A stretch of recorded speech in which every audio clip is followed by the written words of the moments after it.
Today is Wednesday, January 8th, 2025, coming up on Roland Martin Unfiltered, streaming live on the Black Star Network. Los Angeles wildfires are paralyzing the city. 2 people are dead. Thousands are seeking safety from the raging inferno that has damaged thousands of acres, homes, and buildings. People have lost their dream homes, and there's no end in sight. Portions of Special Counsel Jack Smith's report on his charging decisions in the Orange Man's January 6, 2021 election subversion case are going to be made public, but some of the report regarding the classified documents will not be made public, and they may never become public. After being removed by Florida Governor Ron DeSantis in 2023, Monique Worrell was sworn back in as the state attorney for the 9th Judicial Circuit of Florida. On the life of Jimmy Carter, the 39th president continues. We'll talk with author Craig Unger about Carter's presidency and what may have kept him as a one-term commander-in-chief and how Ronald Reagan and Republicans played a role in that. Democratic National Committee seeking a new leader in February. Tonight, former Maryland Governor Martin O'Malley says he wants to lead the party. We'll find out why. It's time to bring the funk on Roland Martin Unfiltered on the Black Star Network. Let's go. He's got whatever the miss, he's on it. Whatever it is, he's got the scoop, the fact, the find. And when it breaks, he's right on time and it's rolling. Best believe he's knowing. Putting it down from sports to news to politics. With entertainment just for kicks, he's rolling. It's on go, roll, y'all. It's Roland Martin, yeah.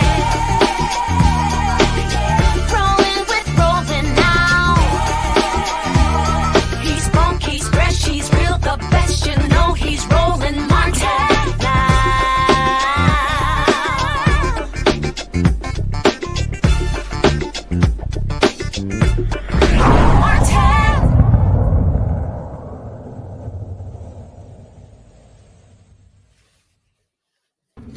Folks, the scene looks something out of an apocalyptic movie.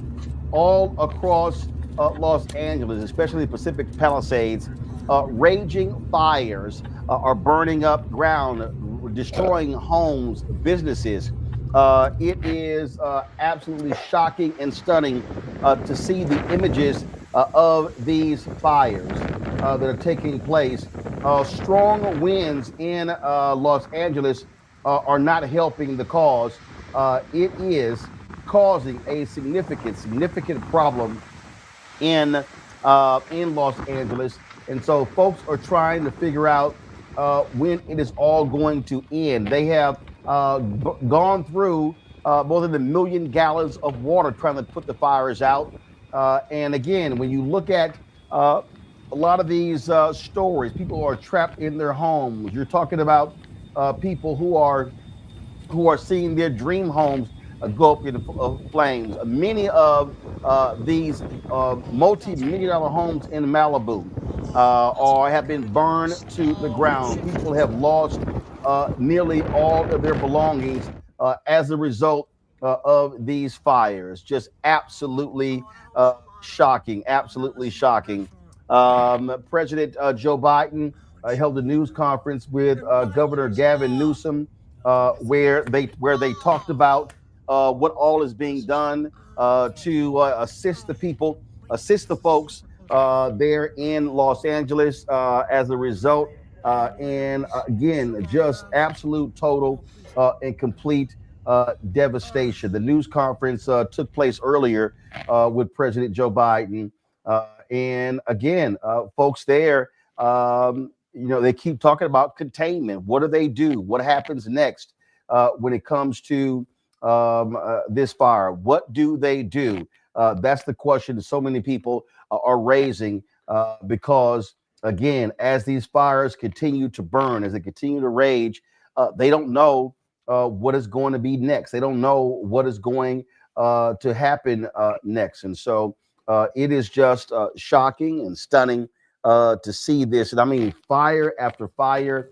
I was looking at one video and, you swore it was a movie set, but it is not a movie set. What we are seeing, folks, is a complete and total devastation. Imagine you work your life and you're living in your dream home, and everything you have is now burned to pieces, to ruins. And so there's been a lot of talk in terms of what is going to happen next. How do they come back from this? One of the other issues that is not being talked about is that a lot of insurance companies stopped insuring homes in California as a result of this. And so um, again, just stunning, stunning. I want to bring in my panel now, Scott Bolden, attorney here in DC. He joins us on the show. Also, Rebecca Brothers, Fair Election Center Vice President, joins us as well. Glad to have both of you here. First and foremost, let's do this here. What is crazy, and on this day, here you have people who are who've lost everything. And as usual, you got a dumbass, an orange dumbass, who is insulting the governor, blaming him for these actions. Governor Gavin Newsom said President Biden was so quick to approve federal disaster aid that he did it in a text message, quickly and easily. That's what real leaders do, Rebecca. And the last thing I would think folks in California want to hear is somebody making jokes and trying to place blame when people are trying to, frankly, stay alive.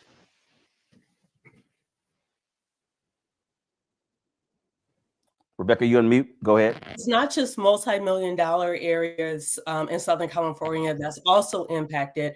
Over towards Eden Canyon, where Altadena, Pasadena is. My uncle lives in Altadena, had to evacuate earlier today. He's lived there since the 70s, and this is the first time he's ever had to evacuate his home because of a fire. Altadena is a largely Black area. So I just want to say that for the viewers, this isn't just alone PCH, just north of Santa Monica, just south of Malibu, of movie stars and extremely well-heeled people. But this is actually impacting more communities across Los Angeles County because there's multiple fires now. And with the Santa Ana winds, the fires are moving so quickly. They're going in multiple directions.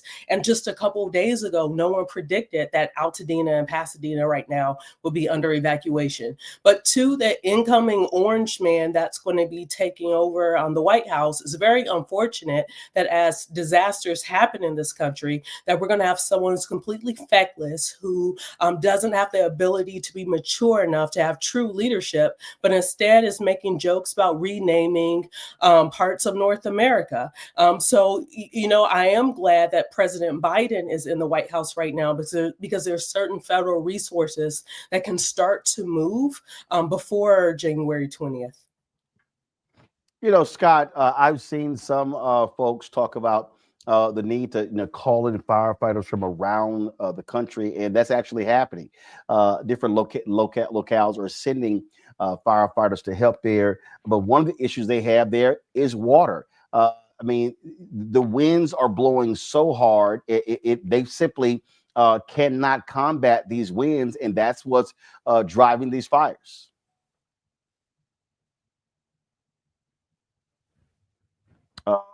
We still have Scott there? Or do we lose Scott?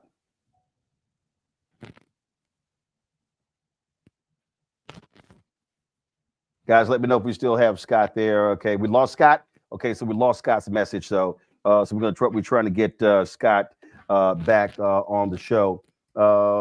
As I said, President Biden has promised significant relief as a result. And just if you want to talk about, folks, again, the devastation, I want to pull this up here. Give me a second. I just want to show you. This was one of the videos that I came across. And man, when you see this, apparently there's only this one person says, give me 1 second as I pull this up. Apparently they said, what you're going to see this video says, our house appears to be one of the 3 left standing on our street. although active fires are still burning doors away. The person that said, our cat Leroy is inside. If anyone can get to him, I beg you to rescue him. Please message me if so. Again, just so people understand what this looks like. Let me go. Let me just look at this here. Look at this. This is literally on this street, only 3 houses.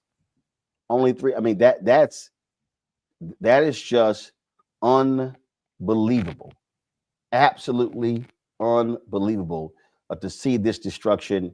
And we're talking about businesses. I mean, you name it. People are trying to escape as best as they can. And all I keep hearing people say is apocalyptic, Rebecca, apocalyptic, just how crazy this scene looks.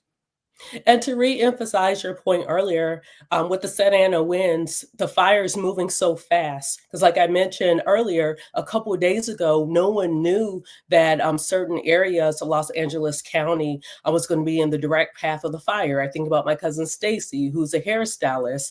Her salon is directly in the line of fire right now. I think about one of my college friends who is a doctor, lives in Pasadena. He and his family are scrambling and trying to find some place to stay while he's still having to provide medical care for folks. So there's this fire is very consequential, because I know we hear about fires in California over the years, and it's something that happens often. However, when you are in one of the most populous counties in the country, and now there's a fire that's not predictable, that there is out of control winds, which means that the fire is jumping, it's not just staying in a specific path, that leads to a lot of potential chaos. And we know it's going to be unprecedented property damage, and hopefully the authorities there will be able to mitigate the potential loss of life. And it's very unfortunate. And it's also early January. We tend to think about these fires happening as it gets slightly warmer than in January, but it's California. It's dry, and unfortunately, we're in a weather pattern that's allowing for this, for these fires, and it's once again multiple fires to run out of control. And again, for people who don't quite understand, who don't understand what's going on here, who don't understand, how significant this is, and then you have people who act as if climate change isn't real, and you see people all of a sudden you got these partisan folks. Scott, looks like we got Scott back trying to blame all Democrats. It's all on them, when you have Republicans who have been constantly denying that climate change is real. You gonna believe those Republicans, or your lying eyes, as my grandma all over the world, literally, and yet continue to deny it. Watch us get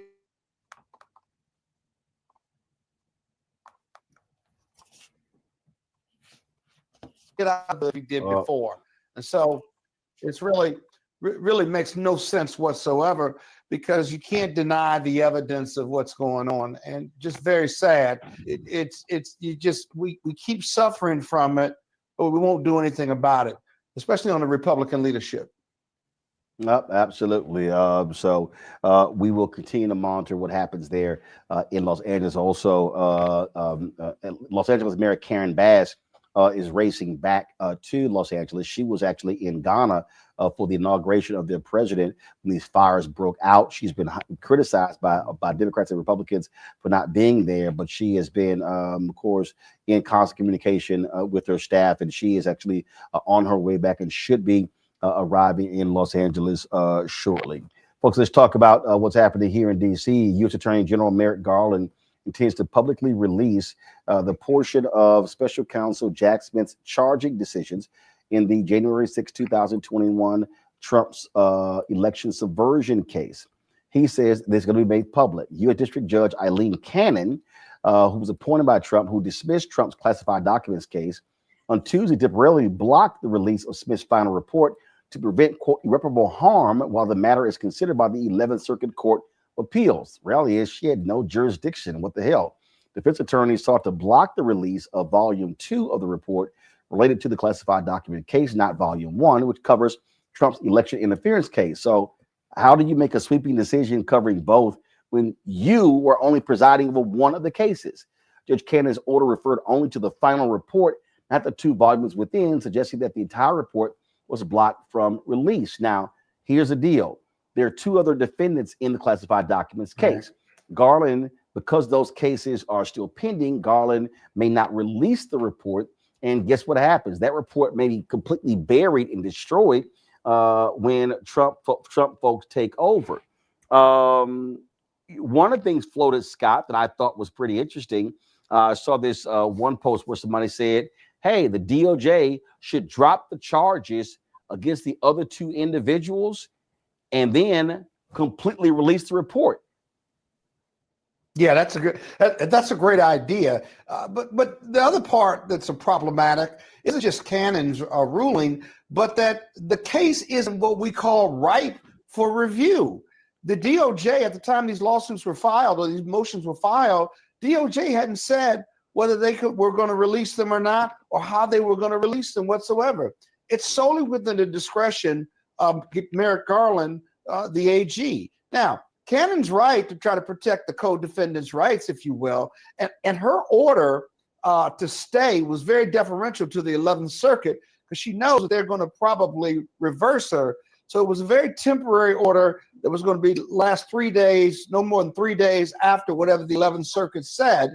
But she's got to still protect her record on those cases pending. DOJ could dismiss those cases, but they may believe that they can make some hay out of it until the new administration takes over. I doubt it. And so when the new administration takes over, they're going to dismiss those cases against those 2 defendants, Knopf and the other person. And so I think it's a good strategy. Dismiss the case against them. There's nothing pending, and then release the reports. No, I think what you see here, I think you have Judge Eileen Cannon, who's trying to angle for a spot on the Supreme Court, Rebecca. And this is just a further example of how slow as molasses Merrick Garland has been and how awful he has been in terms of how he's led the Department of Justice and taken so long in prosecuting Donald Trump. Well, Scott, you're going to have to correct me if I'm wrong here, but release the report. What's going to happen if Merrick Garland decides to release the report without dropping the charges against the 2 other folks? Once he releases the report, it's out there. I really don't see what the negative consequences or even what the formal consequences would be if he released the report. But just like what you're alluding to, Roland, is that, Merrick Garland doesn't have the stomach to do things like that, to be bold. And this is the time to be bold, especially as we're watching someone going into the White House who has proven to be anti-democratic. At this point, if there's no rules, and there's no rules. Release the report. And look, here's the deal, Scott. I mean, the Supreme Court said, hey, president's got total immunity. Biden should say, hey, what the hell? I'm going to drop it. Yeah, and it's certainly within his duties and responsibilities to do so. So that doesn't make a whole lot of sense.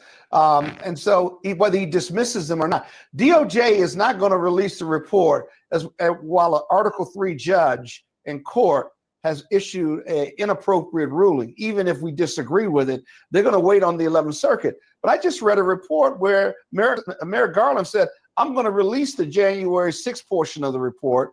We'll hold off on the on the document side of the report simply because we disagree with Cannon's ruling. And so I think he's cut the middle ground. And so, but here's the thing about the January 6th case. There's nothing new in that report, strategy or otherwise. We know all those facts. You got a whole congressional hearing and investigation. So it's almost a moot issue. So I don't really know what they're fighting about, to be honest with you. The Cannon case, the documents case, I'd be concerned if I was DOJ about releasing it, because if the 11th Circuit supports her and the Supreme Court is going to support not releasing it, I'd hate to be a DOJ and the AG violating any of those orders. He's playing it safe as usual. Well, I hope somebody has both volumes on the flash drive, and it just happens to come out publicly once all of these this legal BS is behind. Sorry, y'all. I'm just saying. All right, gonna go to a break. We come back. President Jimmy Carter continues to lie in state at the U.S. Capitol. People have been visiting around the clock. When we come back, we're going to talk to an author who detailed in a book how it was the enemies of President Jimmy Carter, Ronald Reagan, and his team that very well thwarted the release of the Iranian hostages to hurt Jimmy Carter and to help Reagan get elected. We'll talk to Craig Unger next, right here on Roland Martin Unfiltered on the Black Star Network.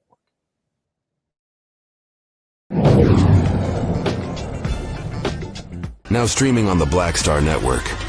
I was challenged by my uncle early on, before I even had a career. Like, I was maybe 8 years old, and my uncle said, "What do you want to do?" And I told him I wanted to be a rapper. And he said, "Okay, well, I don't know anything about the music business, so what you should do is learn everything there is to know about the music business, and I'll make sure that you have the resources to push you through." And so I went and bought books, All You Need to Know About the Music Business, Hit Me In. I just went and bought a bunch of books, just started reading as a 10-year-old, just reading. And so I learned, all things licensing, mechanical rights. I learned about publishing, learned about how composition is broke up into two pieces, the writer's portion and the producer's portion. But by the time I actually learned, I came back and I was ready to okay, I got it. He was going to prison. So I had all this information. All this knowledge. All this knowledge. You like, well, what I'm going to do with it now?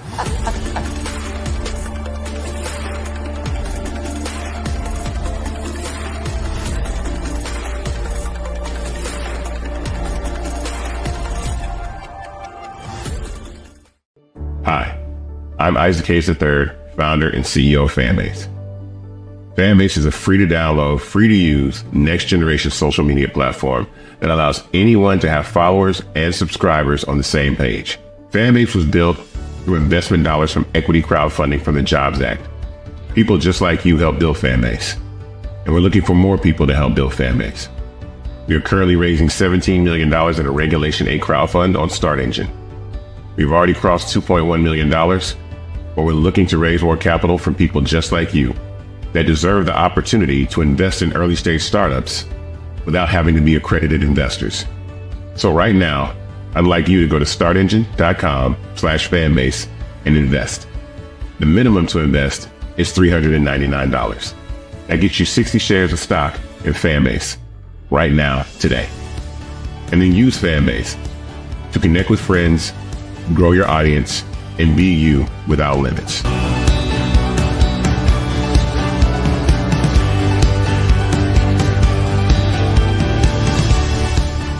Hey, this is Motown recording artist Kim. You are watching Roland Martin Unfiltered. That boy, he always unfiltered though. I ain't never known him to be filtered. Is there another way to experience Roland Martin than to be unfiltered? Of course he's unfiltered. Would you expect anything less? Watch what happens next.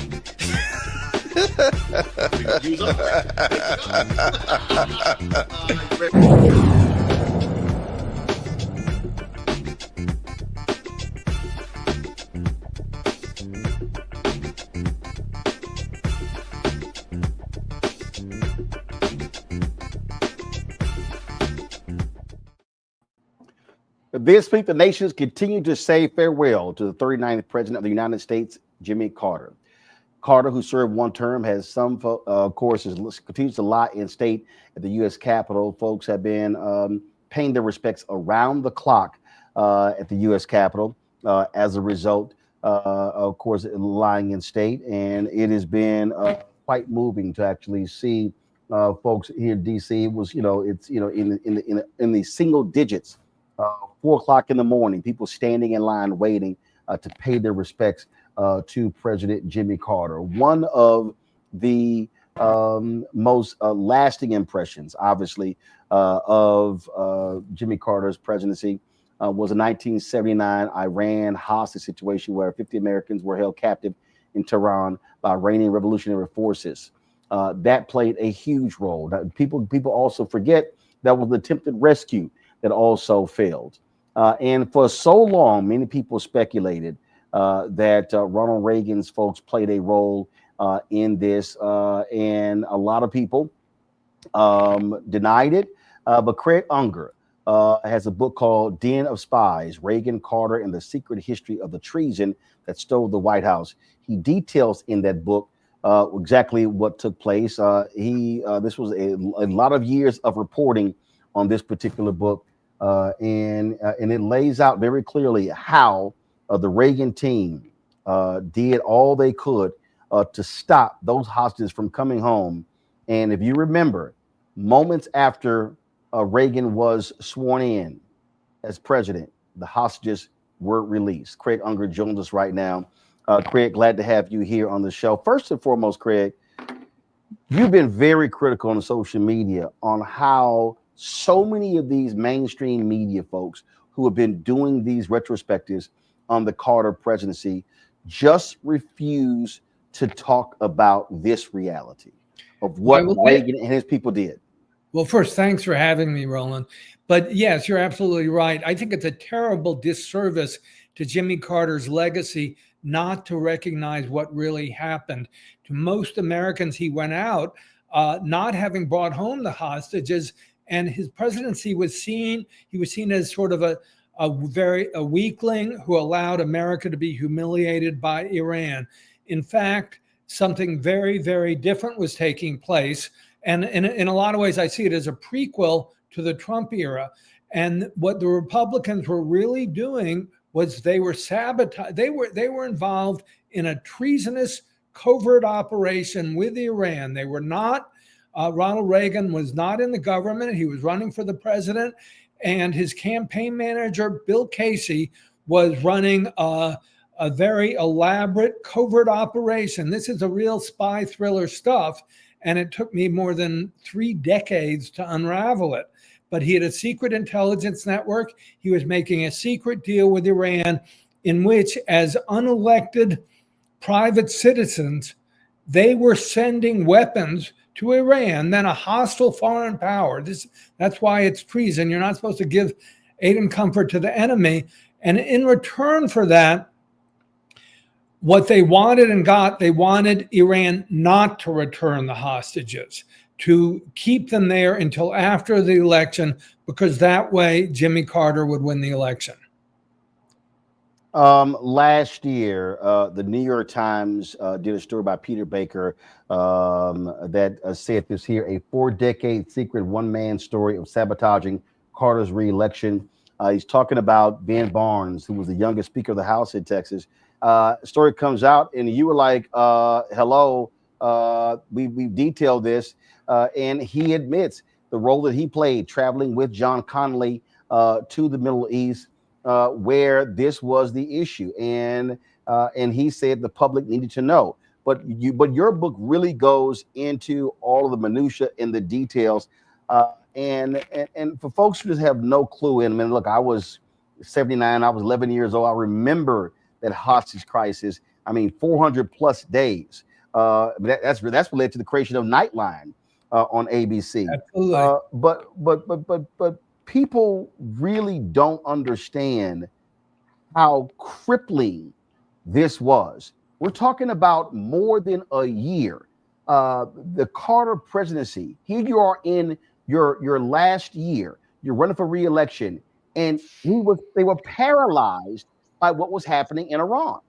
Right. This was by far the biggest issue of the campaign. There was very high inflation at the time, but that paled in comparison because there was a countdown on all these news shows like Nightline. America held hostage day 101, day 102, day after day. And everything Carter did didn't seem to work. There was an attempt to rescue the hostages in April that failed. 8 Americans were killed. And that was effectively seemed to be the end of Carter's presidency unless he could bring the hostages home. And when Carter, there were all these secret back channel negotiations with Iran going on, and suddenly they came to a halt for Carter, and no one could tell why. And it was because Iran had secretly made a deal with Carter, and Ronald Reagan's campaign manager, Bill Casey, one of the great spies in American history. I think he's a wonderful, wonderful character. I describe him as a cross between James Bond and Mr. Magoo. He was the kind of guy who chewed on his necktie. His table manners were horrible. He spat over everyone when he talked. There'd be food all over him. But he was dazzlingly brilliant. And while he was running a winning presidential campaign with one hand, he would be secretly dashing off to secret meetings in Madrid with the Iranians and making a deal and making sure weapon shipments were forwarded to Iran in return for which they decided not to return the hostages until after the election.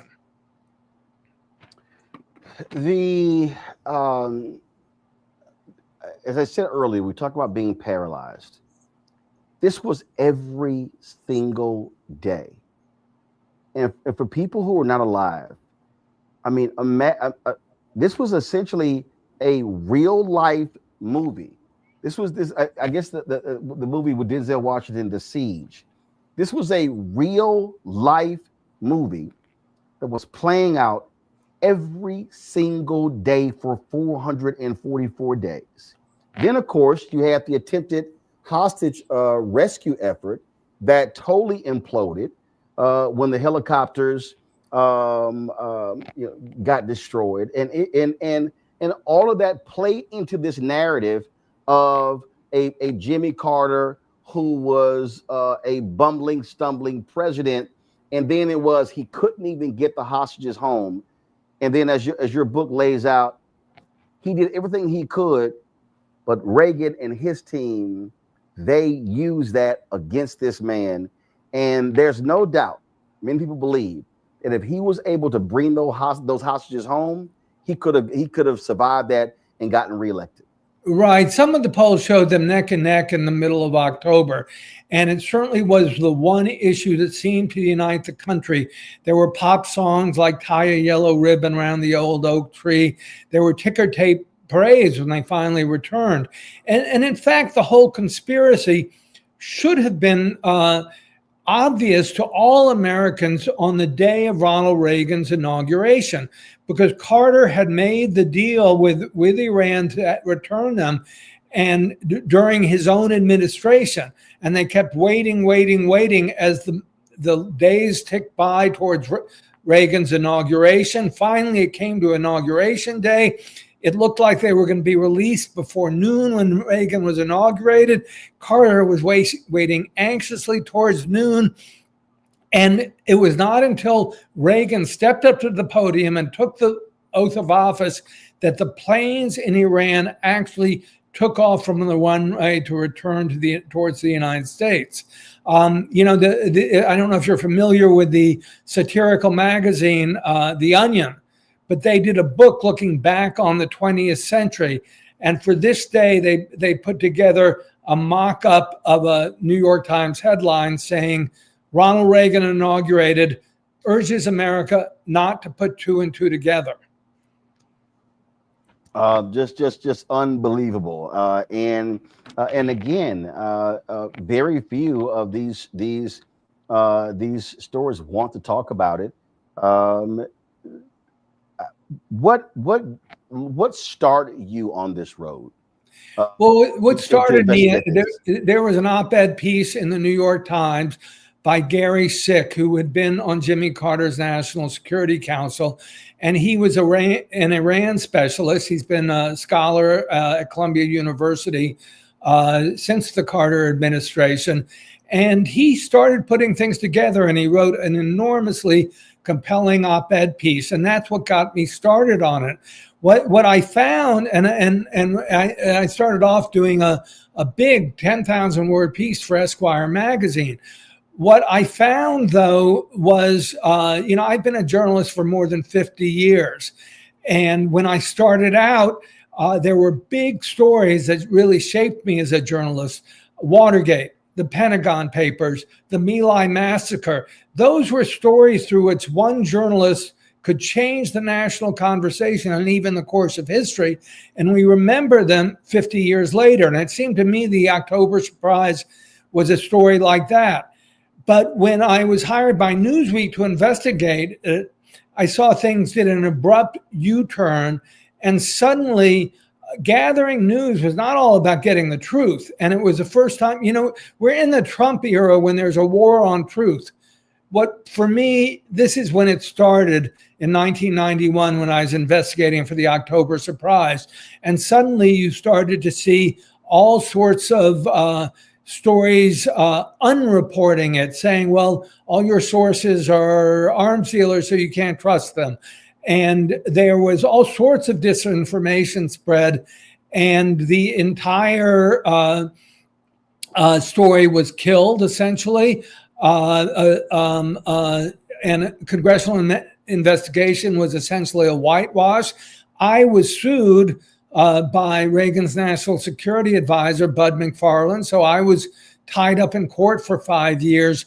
But I had amassed enough information that I knew it had happened, and I went back to it again and again over 33 years.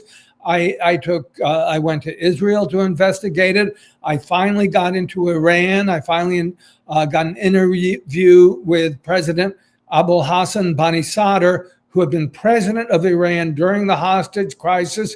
And I started putting it together bit by bit by bit. I think in this story, you have definitive case that it actually happened. And I think all Americans should know this. Carter was not the weakling he was portrayed to be. He was really sabotaged by treasonous Republicans. How frustrating is it for people to go, okay, Craig, whatever. This is no big deal. It's like, okay, fine. It happened. Move on. Well, Casey, go ahead. That's exactly the world we're in today. President Trump was a rapist. So what? He is convicted of 34 felonies. He stole classified documents. On and on and on like that. I wrote 2 books on Trump, House of Trump, House of Putin, and American Compromise. In one, I show him laundering money helping the Russian mafia launder money through Trump real estate. In another, I show how the KGB recruited him as an intelligence asset, but it doesn't land with any force anymore. Americans don't have shared set of facts anymore. And that is a product of deliberate disinformation. It's happening, the Washington Post, the old Washington Post, documented over 30,000 lies Trump told during his first term. Now it seems like they're cozying up to him, and they're going to be help spreading the lies in his second term. I think that point is critically important, and one of the things, and this is also where, and I'm just going to say this here, even before, when I say mainstream media has to accept culpability, there are editors, reporters, producers, reporters, anchors, and executives who need to be flogged as a result of this. I remember when I was at CNN, and they were booking, John King or Will Blitzer would go interview Trump. And I remember there was a booker, Stephanie Katubi. And I was like, why in the hell do y'all keep talking to Trump? I said, there are actually real CEOs we can talk to. Oh, he's great for ratings. I said, but do y'all listen to what he says? And they were all enamored with the airplane, with his great quotes, whatever. And I'll never forget this here. We were discussing something. It was some nonsense he was saying. And I remember I was on the air. Heidi Phillips was the anchor. I forgot the other person. And I said, whenever Trump comes on this network, we should have a crawl at the bottom that says for entertainment purposes only. This is no lie, Craig. Ken Jouts, who was executive vice president for CNN, literally sent me an email saying, do not criticize Trump when he's coming on our network. And I was like, you've got to be kidding me. And so So as a result, what we've seen now are Republicans who kept fake news. And so what it did was, for his people, it became anything else that's reported up, not real, it's fake, don't believe it. And so even in the case of what you laid out here, in many ways, it was the same thing with Reagan. I mean, when Iran-Contra came on, it was sort of the same thing. And they turn this thug into a hero, and the conservatives, all of a sudden, Oliver North, talk show hosts, speeches, they hail him as some patriot. And this is a fundamental problem in this country, when if you're a good guy, a moral, upstanding leader, America says, nah, let's go for the crook. Right. Well, the phrase for what you're talking about is access journalism. And I detest it more than anything else in the world. I was schooled by one of my mentors, was the great radical journalist I.F. Stone. And back 50 years ago, when I was just starting out, I remember I telling him I was going to have dinner with the United States Senator. And he said, no, you're not. You start hanging out with those people, you're going to be carrying water for them.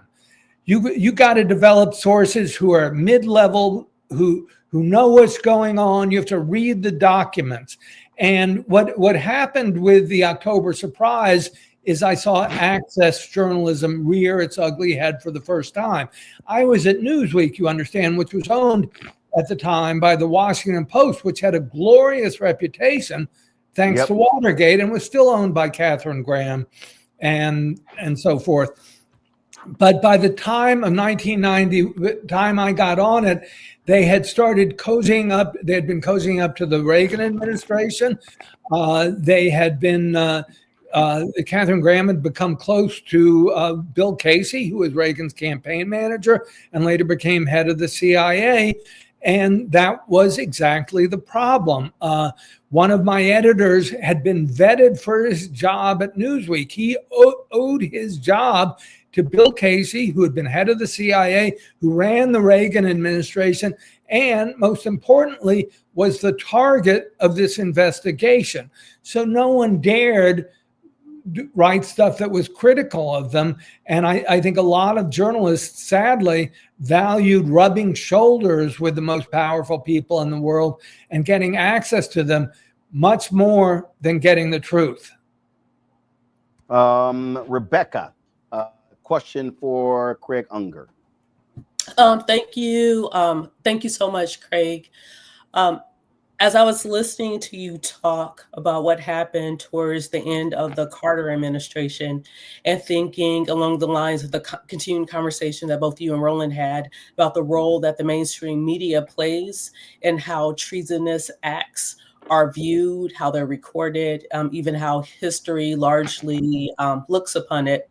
So as we're preparing for a second Trump administration, I suspect that there could be some acts that happen that could or could not be along the lines of treason. So as an American public, as we're watching these things happen, how do we prepare? How do we make sure that this is properly documented? How do we make sure that when history looks back on this, it accurately reflects the potential damage that's going to happen in the new administration? Well, I think it's very, very difficult. And what scares me enormously is Trump's alliance with Elon Musk. And Musk now owns the most powerful media platform in the world and can spread disinformation at just an enormous rate. He has, I mean, think about it. He's got nearly $500 billion. So that means he's about 100 times more powerful than Rupert Murdoch. And when you look at what the damage Rupert Murdoch with Fox News did to the truth in this country, what Elon Musk can do petrifies me. And it's not just in America, it's all over Europe and the rest of the world as well. And I think people have to learn to see, where is this news coming from? Is it coming from legitimate sources? I mean, you just can't believe anything that comes over the internet. And this week we have again Mark Zuckerberg saying, "Oh, in the interest of free speech, we're eliminating fact checking." Excuse me.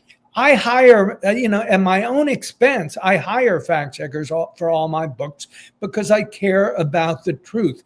The reason to get rid of fact checkers is because you want to put propaganda out there. And that's what we're going to be seeing more and more of. And it's really important for people not to believe things instantly. I mean, in my books, you know what? Fact check me. I have nearly 1,000 footnotes in every book I've written. So, and you can go to the original sources and check it for yourself. But, what we're going to get during the next Trump administration is an awful lot of lies, and it's going to require real diligence on the part of the American people. And I hope they're not too lazy, but I think they're going to have to sort through the wheat, separate the wheat from the chaff in terms of what's true and what's not. But here's the thing, Craig. I think that, and the reason I'm going to compare the two, Reagan as well as Trump.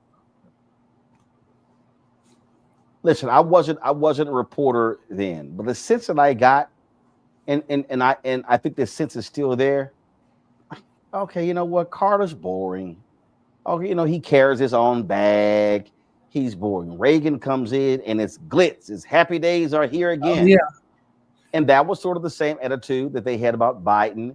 Oh man, it was always okay. What was the one tweet? It was always something that was crazy. People would live on the air. Trump just tweeted this.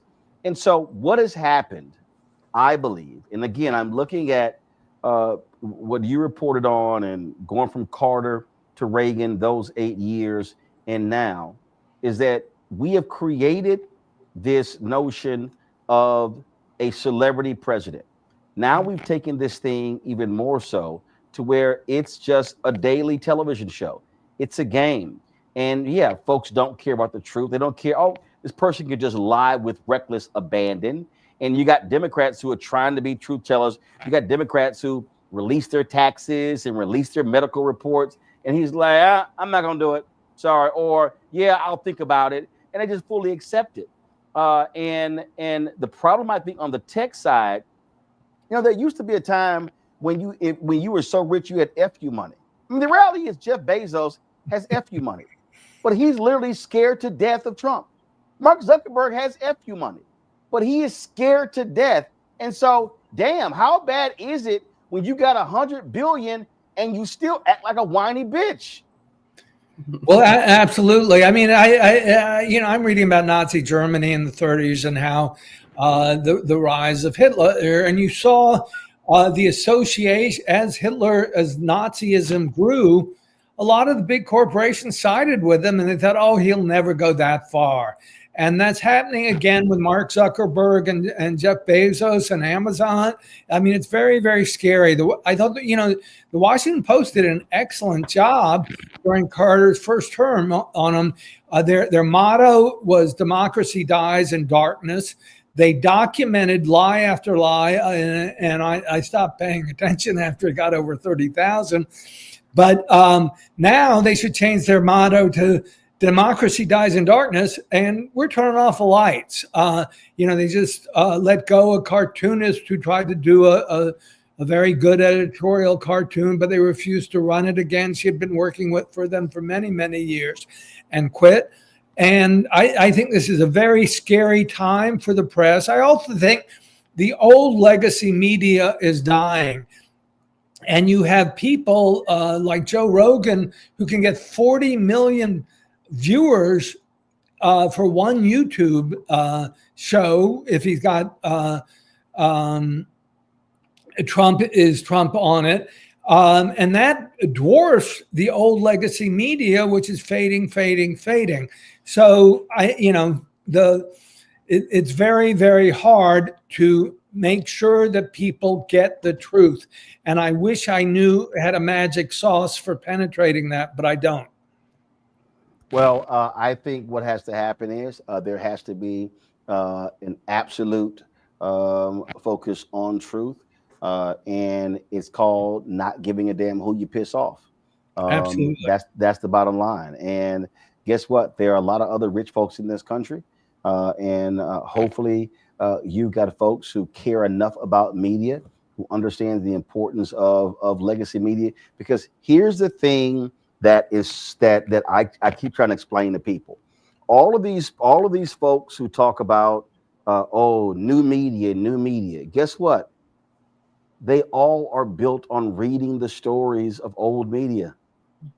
If you can complain all you want to, the reality is right now, folks are the resources of a CNN or MSNBC, whatever.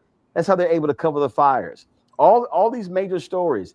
And so, and when legacy media goes away, and I'm saying this from a Black perspective, I have been saying that we have seen the death of Black-owned media. Black newspapers, Ebony Magazine, Jet Magazine, Essence is not what it used to be. Black Enterprise is not what it used to be. And so what we're now seeing is so much entertainment, so much gossip that's now considered Black media, that those institutions no longer are covering the kind of stories that got us to where we are now. And people are going to look up and they're going to be like, oh my God, what the hell happened? Why didn't we know those things? Easy, because you were being consumed by crazy hacks like Joe Rogan, who will just lie on their show and then go, oh, I didn't know that. But they just say stupid stuff and it goes out of their mouth into the ether. And so I think that's what we're dealing with. But as I look at this right now, I really hope people would read your book, understand what you lay out, because what you talked about in this book, Trump has been talking to Putin the last 4 years. Elon Musk is talking directly to Chinese and Russian leaders. And so if we're not careful, you're going to, yes, have non-governmental people deciding governmental policies. And that's exactly what happened with Ronald Reagan and his team and what they did to Jimmy Carter in 1979. Absolutely. 1980. Craig Unger, folks, pull the book up again. So the book is called Den of Spies: Reagan, Carter, and the Secret History of the Treason That Stole the White House by Craig Unger. Craig, thanks a lot. I appreciate it. Thanks for having me, Roland. Folks, going to go to a break. We come back. Martin O'Malley wants to be the next head of the DNC. I've got a few questions for him right here on Roland Martin Unfiltered on the Black Star Network. Support the work that we do. Join our Bring the Funk fan club. You heard we just talked about there. Folks, I can't reiterate this enough. Listen to me clearly. I cannot reiterate this enough. When you've got technology companies running scared, when you've got legacy media not doing their job, when you've got Black-owned media that is disintegrated, now is more than ever for us to have independent media that cares about the truth, that is willing to say what needs to be said. So when you support Roland Martin Unfiltered, this show, when you support the Black Star Network, you're not just supporting me, you're supporting the other shows. Our goal is to add 2 more shows this year. We want additional shows. We want more weekly and daily shows, because we want to be able to speak truth to power. We want to be able to say what is necessary where other people are scared. And when you are scared, when you're looking over your shoulder, oh my God, that advertising contract is not going to come in. Well, guess what? A lot of these major ad agencies, they're not even supporting us anyway. You know, in 6 years of doing this show, Group M hasn't done a damn thing with us. Publicis hasn't done anything with us. You've got Horizon, you've got all of these folks, they haven't done jack. And so we are calling it like we see it, and we're speaking truth. And unlike some of these other so-called progressives and people who believe in truth, I'm not running around trying to kiss MAGA ass and kiss Trump's ass. I won't be going to Mar-a-Lago, not for a damn thing.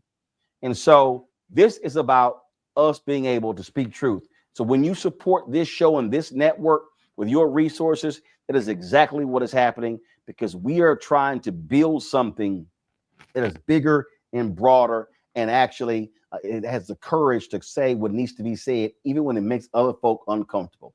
If you want to contribute giving Cash App, use the Stripe QR code. This is it right here. And if you are listening, simply go to blackstarnetwork.com to check it out. Also, if you want to see your checking money order, some of y'all old school, we understand that. See your checking money order to P.O. Box 57196, Washington, D.C., 20037-0196. PayPal, R. Martin Unfiltered. Venmo is RM Unfiltered. Zelle, Roland at RolandSMartin.com, Roland at RolandMartinUnfiltered.com. And again, folks, we've got some 4 million social media followers. If only 20,000 of our fans contribute at least $50 each, which comes out to $4.19 a month, 13 cents a day, that's $1 million. It allows us to be able to continue to build, to add these shows and do the work that's required. So your support is needed. So please join our Bring the Funk fan club today. If you've not already joined, if you have given to us in the past, please renew your commitment, because it's important that we support Black-owned media, because Black-owned media matters.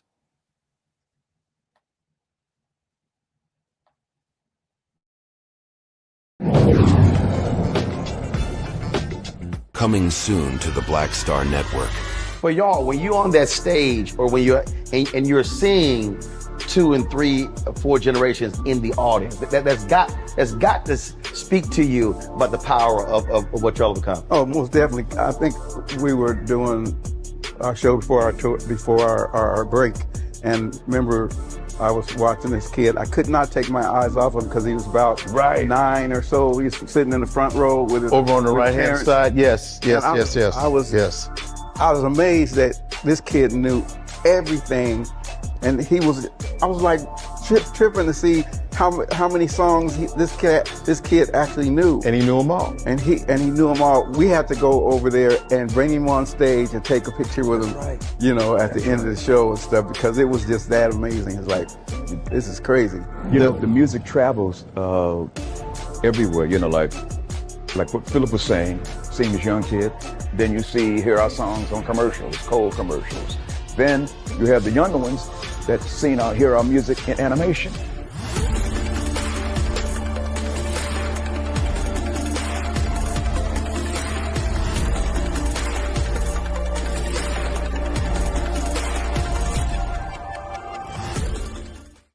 Hi, I'm Isaac Hayes III, founder and CEO of Fanbase.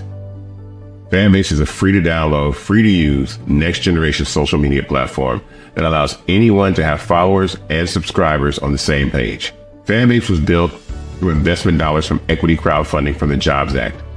People just like you helped build Fanbase, and we're looking for more people to help build Fanbase. We are currently raising $17 million in a Regulation A crowdfund on Start Engine.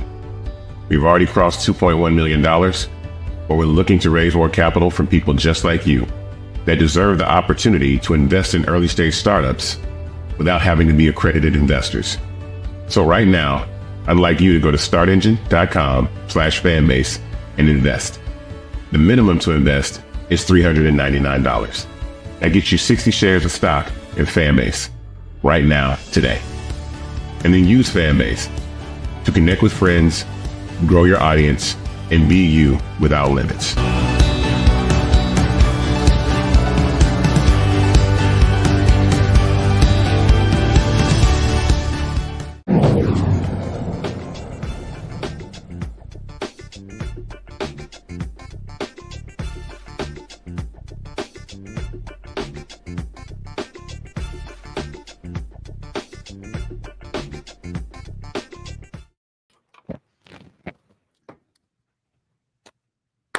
All right, folks. Kenny, you came to me too fast. I was trying to get my protein shake in, bro. Go ahead, man. I'll let you know. I'll let you know when I'm ready. My goodness. All right. Let's get this thing started. After devastating losses in November, Democrats lose the House, the Senate, of course, the White House. They've been calling for massive change in the party. Now, you look at the numbers. Vice President Kamala Harris lost to Trump by less than 2%. A new report out shows some 19 million Biden voters stayed at home. So what must the party do? Jamie Harrison has already announced that he is not running for re-election. So he steps down in March. So on February 1st, Democrats will choose their new leader at their winter meeting. Several people have already announced that they want the job. One of them is the former governor of Maryland, Martin O'Malley. Also, you have Rahm Emanuel, Jane Cleave, Ben Wickler, Ken Martin as well. And so Martin O'Malley joins us right now. Glad to have you on the show. First and foremost, why do you want this job? I want this job because I love my country, and the speed with which the Democratic Party makes herself battle ready again to win the next elections, Roland, is going to very well determine whether or not we even have a republic at the end of these Trump years. So this is going to require a collaborative servant leader with proven chops to turn things around and the ability to go head to head against Donald Trump from day one. I have those abilities, and that's why I'm offering my candidacy. You previously ran for president. That didn't end well.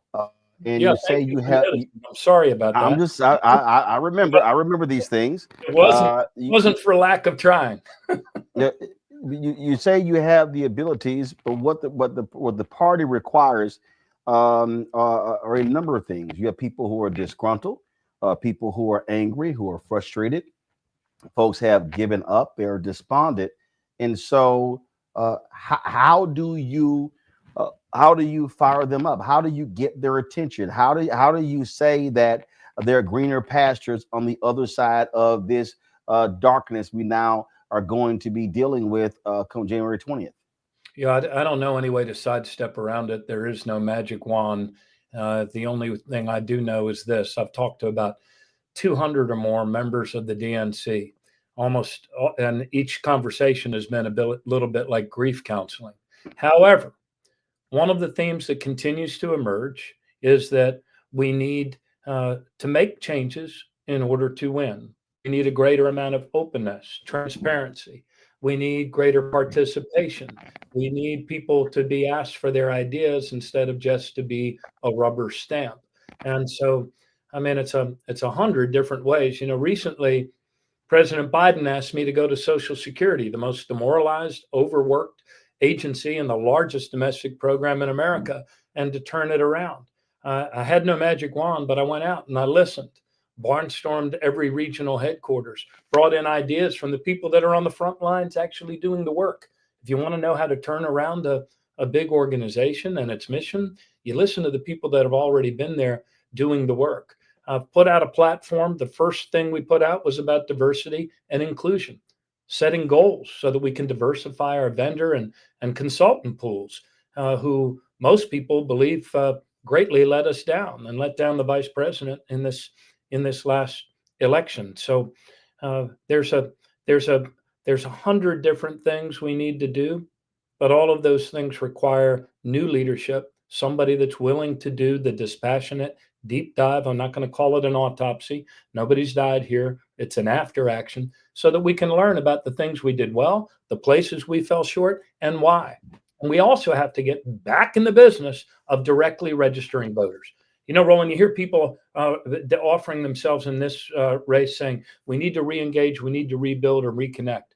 Well, what is the yard marker that tells us whether we're actually doing those things in 100 different ways? I believe it's voter registration, and it's also defending voting rights in all 50 states. This is the way, along with returning to that economic security message, that we bring back our party's ability to win and to have a brand that people want to run on and not one that they want to run from. One of the things that I'm gonna get back to what you lay out in terms of your diversity focus, but I'm looking at this memo here that you put out, and you talked about hosting regularly in-person and online training sessions, build and invest in mentorship programs, learn from grassroots organizations, invest in youth, investing in organizing community partners, and meeting voters where they are. One of the things that I have consistently said on this show, on the Tom Joyner Morning Show, my TV One show, all the shows, is that that one of the most fundamental problems for Democrats is that they, when it comes to African Americans in particular, that, all right, you know what? We know we got locked up. And so what then happens is the assumption is then made, okay, we got them. So let's now go chase that mythical, unreachable, white, conservative, suburban woman, as opposed to how do we cultivate people who are more than likely going to vote for us, but who feel as if we are ignoring them. We talk about resources. I can tell you, I specifically said to Quentin Folks, said to Jen O'Malley Dillon, said to Cedric Richmond, and I said to Vice President Kamala Harris, said to all of these folks, I'm like, do y'all understand? People don't know what y'all accomplished. And I said, so January to August has to be you controlling your narrative, telling your story. Right. And folks didn't do that. And then what then happens is you get to September, and well, not really September, October, all of a sudden, oh, let's now send the money out. And I'm like, yo, it's too late. And so midterms are in 2026. What is your plan to say, no, we're going to start talking to voters immediately in off election years and not wait 3 months before the election? Yeah, we have to get into the mode of running a perpetual campaign, a continuous coordinated campaign, continuous communication. And I do believe that the through line is always about the harm that Donald Trump's about to do to the hardest working people in America. If you want to look at the numbers of people that left the party or stayed home, the ones that were feeling the biggest pinch of inflation, the ones that were just struggling to get by, the ones whose paychecks weren't keeping up with inflation and the high cost of things, they were the people we lost. Now, I was reelected myself after a recession, but I spent 2 years connecting the dots back to the things we were doing in office and governing so that people understood come election time, there was a pulling of that narrative, to use your word, together, that story for people so that they said, okay, we're might not be better off than we were 4 years ago, but we're doing better than we otherwise would be. And I see how this leadership is taking us forward.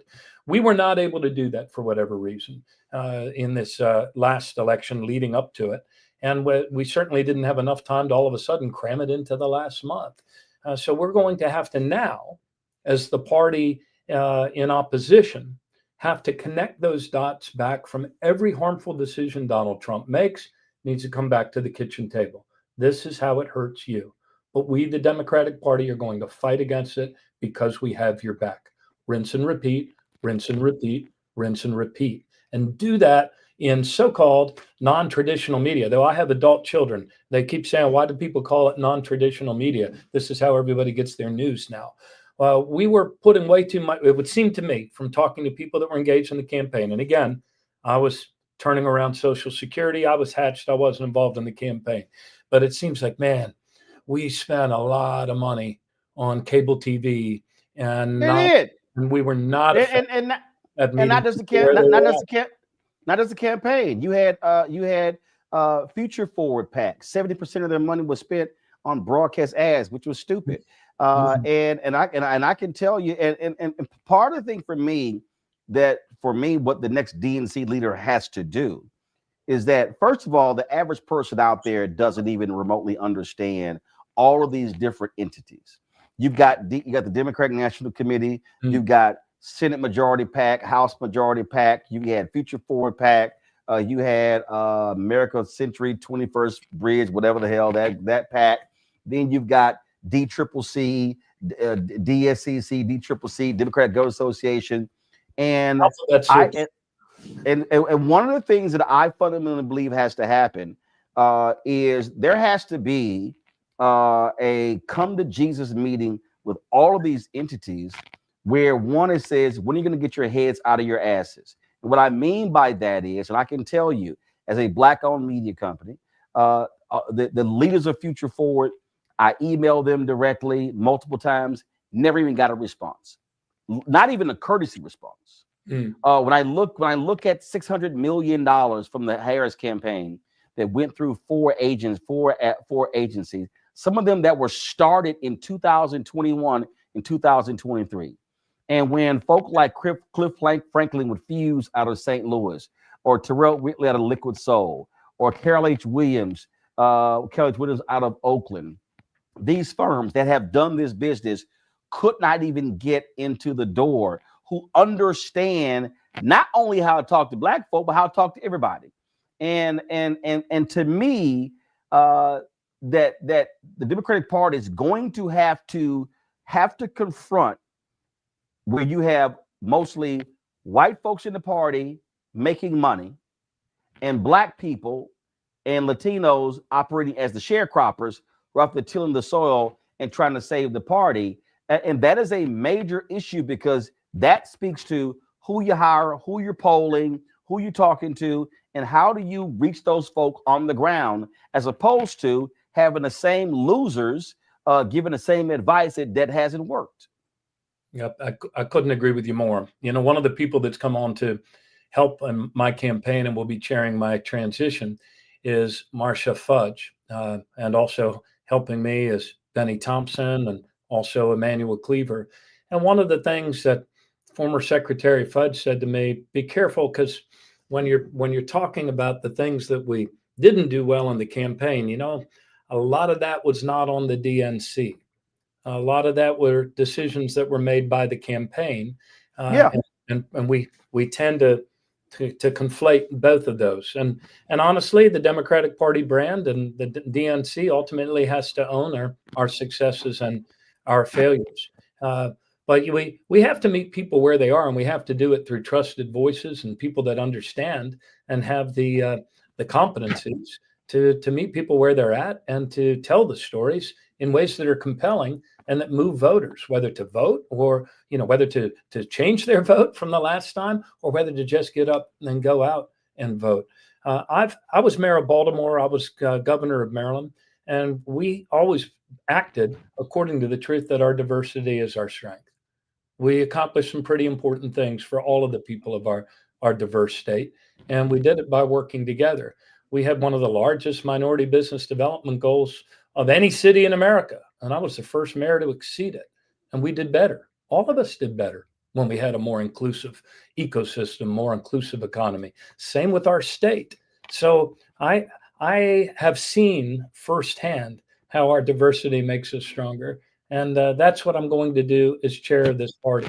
We have to empower the people that want to help, instead of treating them as if they're a rubber stamp or somebody that's just supposed to say, yeah, way to go in the last 3 weeks of the election. You know, we had go ahead.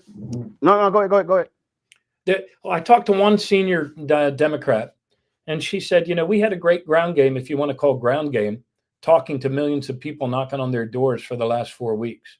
But we were knocking on doors with stone tablets.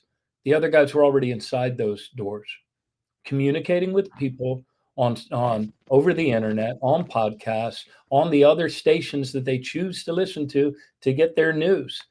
Some of our campaigns did better than others on that, though, Roland. I mean, look at the success of Hakeem Jeffries and many in his caucus. Look at those 4 senators winning in states that Donald Trump won, and yet they won. So we have a broad sense of what needs to be done, but we need to create a center of excellence in digital communications at the DNC, put together with more diverse voices and more diverse perspectives, and start communicating every day in every way off of the bad things that Donald Trump is doing to the interests of hardworking people that are going to be harmed by his decisions. How honest and how willing are you, and how prepared are you to have what I call the difficult conversations with white voters? Let me explain why I'm saying that very specifically. My new book is called White Fear: How the Browning of America is white folks losing their minds. And the reason I lay that, because when I look at what's been happening, I look at the anger coming after Obama. When I look at this fear of a nation becoming majority people of color, when I look at the anger around immigration, and one of the things, and I've been very critical, and I sat down with Senator Bernie Sanders directly when he kept complaining about identity politics, and I said, first of all, dude, all politics is identity politics. Like, what are you talking about? Talk to any campaign manager, and they parse the election based upon different demographics, race, age, gender, economics, all of those different things. But the thing to me that we're dealing with that Democrats just refuse to confront is that there is a belief among the white voters, a lot of white voters, that we're losing out. We're losing out to these other people. But then when you look at the numbers, kind of like, no, that's not happening.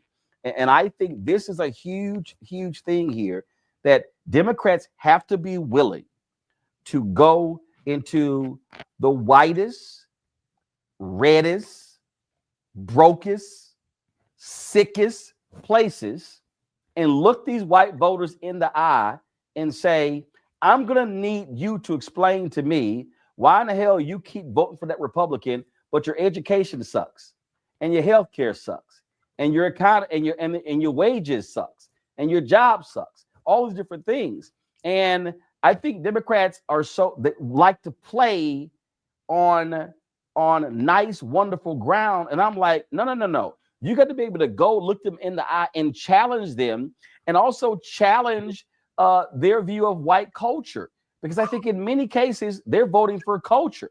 They're voting for, hey, we're losing out. And I just think that Democrats have danced around this for way too long. And there needs to be some honest truth telling. I don't need white Democrats come and talk to black folks about diversity. I need white Democrats go and talk to white folks, trying to explain to them that if you don't have diversity, America's gross domestic product ain't going to be worth crap in the next 20, 30 years.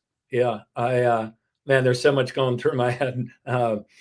The one caveat I put on that, what we have to do is recruit people from the neighborhoods that you described, very poor, white areas all across the country. And we need to recruit those candidates. We had a lot of success recruiting candidates in 2016. Maybe I should say they recruited themselves by running for office to make a difference.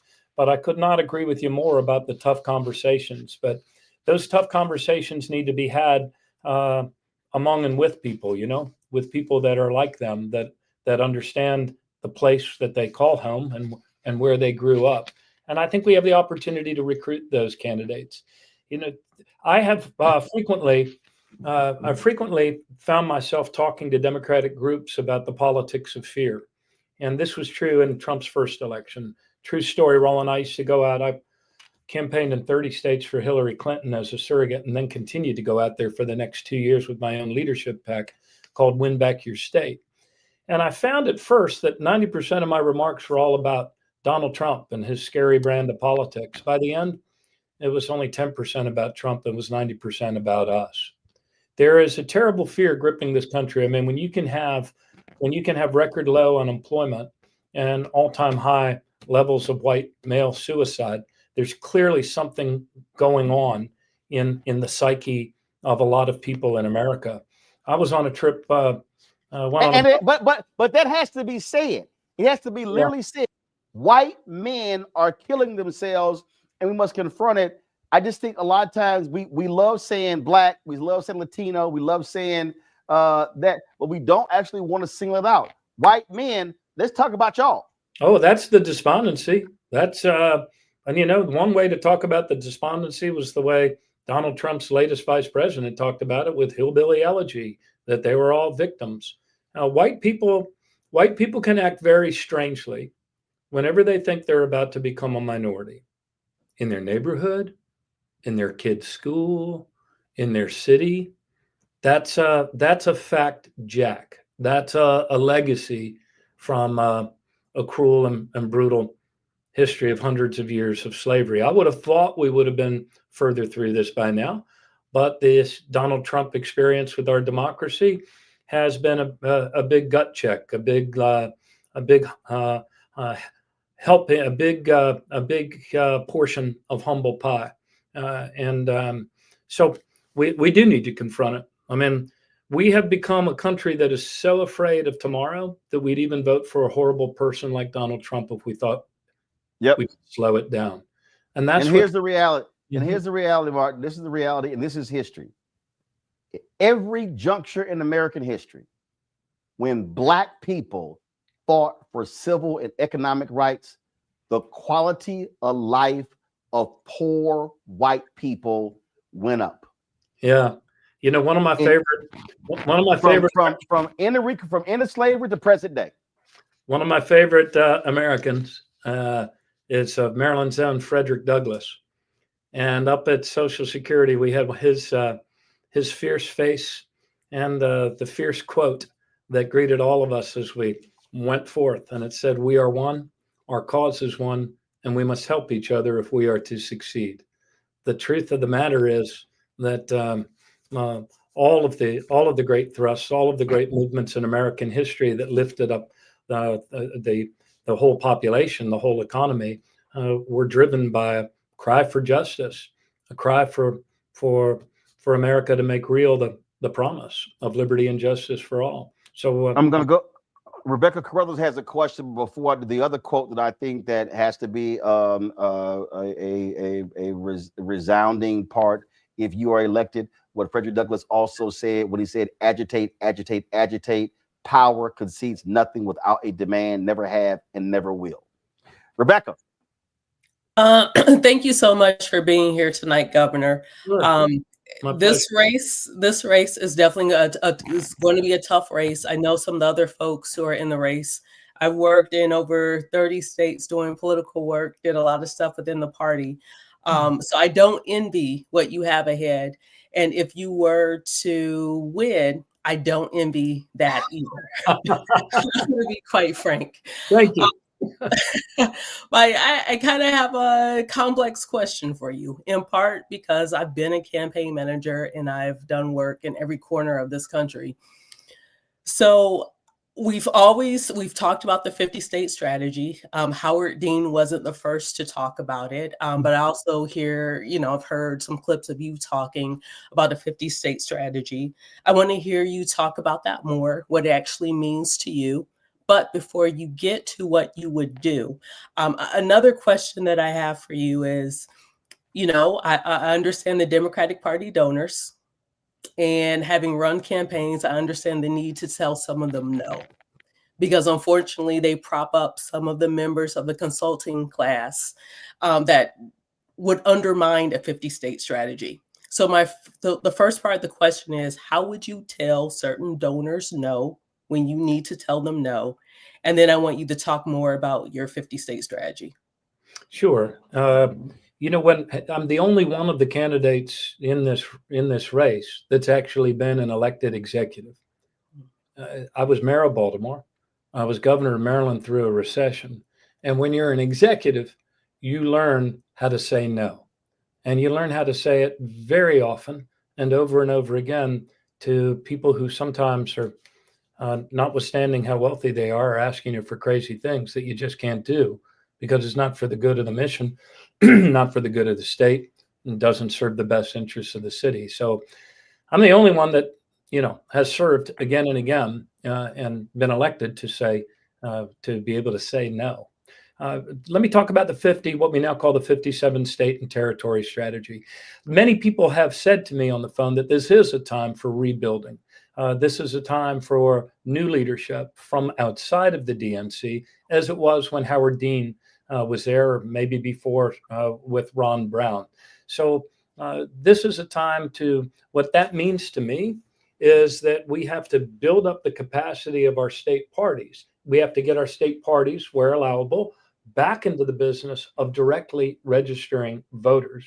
We have to also provide them with the enterprise, from the DNC, with the enterprise advice and services necessary to communicate and compete in digital communications. So I would like to create not only a center of excellence at the DNC for digital communications, I also want to create a position in every state that we fund with someone who is an expert in digital communications, not someone that is your brother-in-law who can place Facebook ads.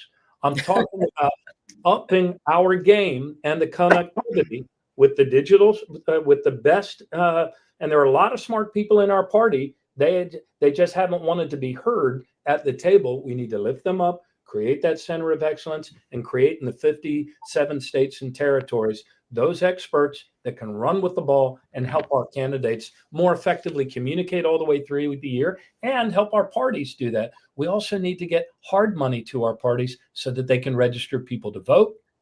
And we need to defend voting rights in all states, not just a few states. So that's what I see in the party, and that'll be the measure. You know, I was talking to a party chair in Ohio, and she said they have totally reshaped our electorate. We keep falling back further and further within the blue perimeter and hoping against hope that some nonprofit will register more Democratic voters, but they don't. They register independents, and we don't even stay in touch with them for about 7 months after they're registered. So these are some of the tactical changes we need to make. I don't think we're wrong on the issues. I don't think we're wrong on our values, certainly, especially contrasted to the darkness we're about to experience in the White House for the next 4 years. But we have not kept pace with modern communications and meeting people where they're at. I also think that they also are not, Democrats are not fully understanding how the world has changed. What I mean by that is, so I'm 56. I'm what I call post-civil rights movement baby. And I'm Gen X. If you look at the numbers do not lie. Black people who are 65 and older will self-identify as Democrats. But the further you go down, they less self-identify. Right. And so as a result, you got folks like me who are business owner. There are African Americans out there who aspire to be entrepreneurs. And so Democrats have historically looked at us through this social program lens as opposed to a capitalistic economic lens, and also has to now understand that Black voter that's 18 to 45, 18 to 49, you now are going to have to spend a lot of energy, time, and money recruiting them and convincing them. And that's one of the reasons why the voting numbers keep going down.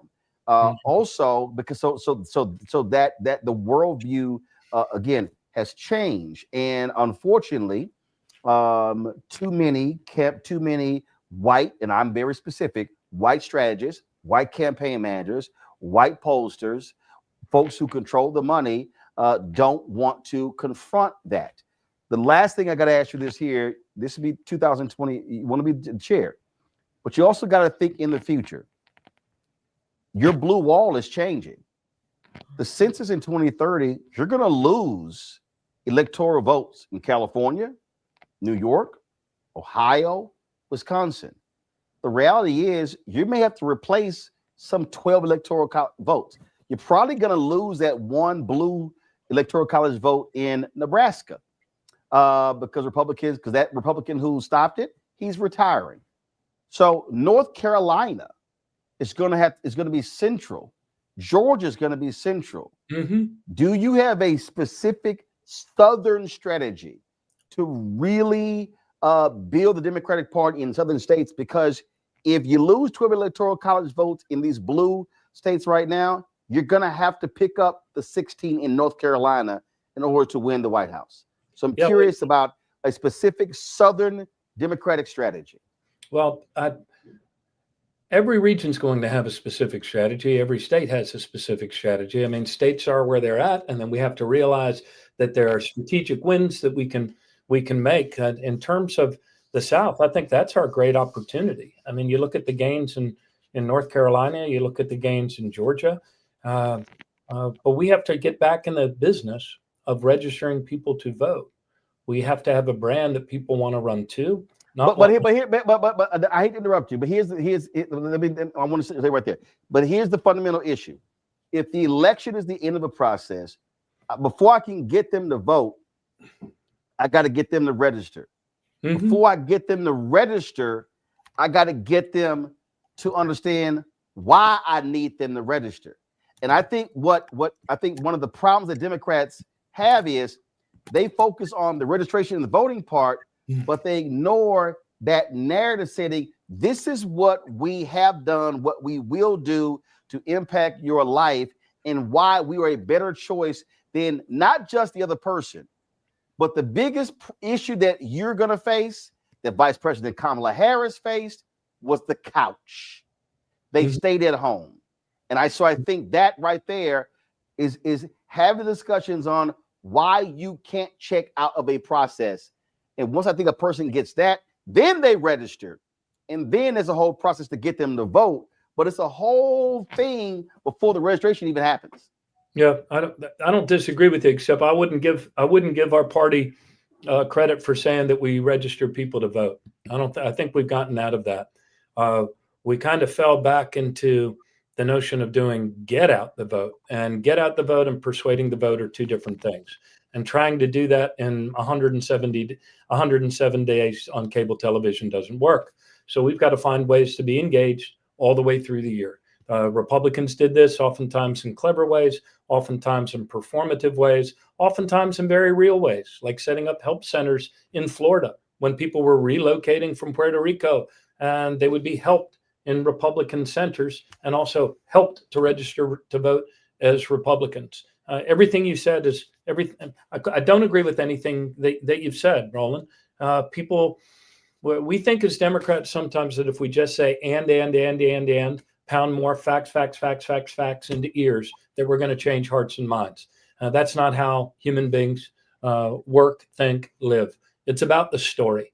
And we need trusted messengers to tell our story consistently all through the year with the aid of better platforms so that we connect those dots for people. By the time you get out the vote, man, the campaign's been over. We need to reshape our maps. We need to grow our Democratic base. And we also need to think differently about how we also speak to independents. I mean, the availability, those guys are not the only ones that can segment the population. They're not the only ones that can micro-target messages and A/B messages to persuade people. They're not the only ones that can hire influencers and have people in the public square so that we don't have to assume that it's just Republicans or the Russians. We got up our game. We suffered a devastating loss. And I say it's devastating because of the horrible human being we lost to. I mean, you can whistle past it and say it was just a couple points here, a couple points there. This is a huge, huge loss. We need to learn from it. We need to learn from it quickly, and we need to be ruthless about doing the tactics and strategies that work so we can grow our base, improve our brand, and connect with people to win the next elections. That's the urgent battle at hand. And that's what I'm giving myself 1,000% to. Last question, Rebecca. I had a question. Rebecca, go ahead and ask me real quick. Yep. So in 2025, at least 46 states have elections this year. There's going to be over 100,000 seats that are going to be elected. So what is your plan to make sure that the Democratic Party is contesting every single seat all up and down the ballot across all 50 states plus the 7 jurisdictions and territories? Yeah, it has to be a clarion call. I mean, we have to encourage people in all of our affiliate groups and allied groups. I was on a forum the other night with organized labor. I would hope that organized labor fields more candidates to run and to do it all across the ballot. Rebecca, we Democrats have a term that we often use. We say down ballot. I prefer to think of it as all across the ballot, from the county courthouses to the school boards. These are, for the most part, the entry-level places where people are also most connected to their community. We also have 36 governor's races up in 2026. And those men and women can't run a campaign and can't get elected unless they're constantly bringing the national to the reality in states. Mayors, county executives, all of these are the people that we need. In 2016, I think I mentioned earlier, my leadership pack, which I continued to go out there into a campaign for people, was called Win Back Your State. We need people to transform their grief over what we've done to ourselves as a country again by getting involved in their local races. We need to extend our battle lines. We need to become more connected to places all across America. What Eleanor Roosevelt called in a different context, the small places close to home. What does the Democratic Party mean in those small places close to home? If we're doing our job, it means that we can be the party that actually stops the harm that Donald Trump is going to be doing to people over these next 2 years in a number of different ways. Hard for us to imagine all of them, and you could paralyze yourself if you spend time going down that rabbit hole. But I guarantee you, he is going to drive up the cost of things. He's going to drive up the cost of healthcare, and he is going to shake and rattle what people thought that could not be broken, perhaps even things like Social Security. And this is the backdrop against which I think we are going to be able to have an enormous amount of success recruiting candidates. Martin O'Malley, we certainly appreciate it. Thank you so very much, and we look forward to see what happens in this race. Yeah, thank you. Thanks a lot. Thanks a bunch. All right, folks, going to go to a quick break. We'll be right back on Roland Martin Unfiltered on the Black Star Network.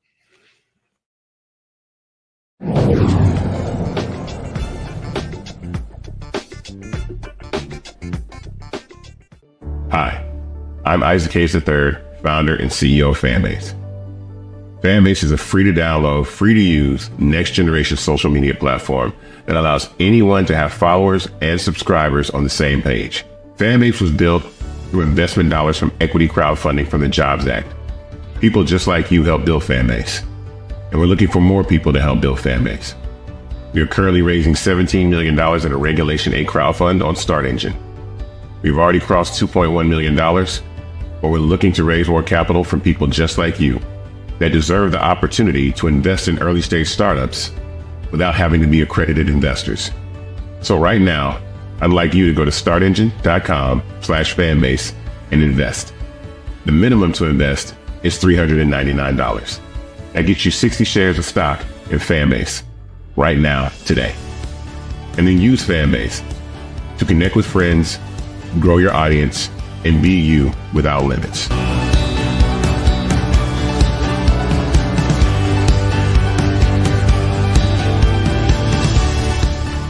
Now streaming on the Black Star Network. I was challenged by my uncle early on, before I even had a career. Like, I was maybe 8 years old, and my uncle said, "What do you want to do?" And I told him I wanted to be a rapper. And he said, "Okay, well, I don't know anything about the music business, so what you should do is learn everything there is to know about the music business, and I'll make sure that you have the resources to push you through." And so I went and bought books, All You Need to Know About the Music Business, hit me, and I just went and bought a bunch of books to start reading as a 10-year-old, just reading. And so I learned, all things licensing, mechanical rights. I learned about publishing, learned about how composition is broke up into two pieces, the writer's portion and the producer's portion. But by the time I actually learned, I came back and I was ready to okay, I got it. He was going to prison. So I had all this information. All this knowledge. All this knowledge. You like, well, what am I supposed to do with it now?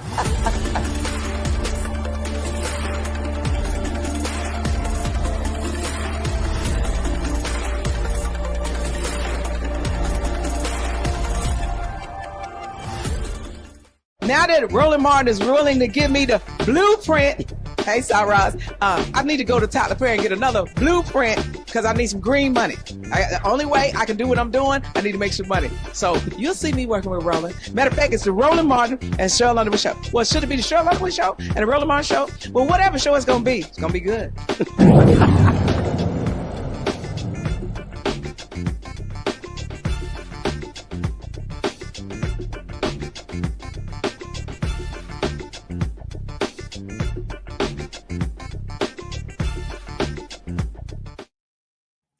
Man, I love me a good clap back. That's exactly what happened from Canada's Green Party leader, Elizabeth May, when she referenced the convicted felon's lack of political knowledge for suggesting that Canadian hockey legend Wayne Gretzky run for the country's prime minister after Justin Trudeau announced his resignation and is stepping down once a successor has been chosen. May did not hold back in smacking Donald Trump's dumb ass.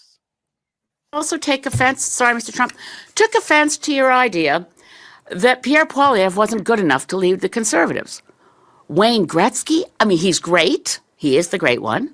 He skates to where the puck is going. It's not going to MAGA.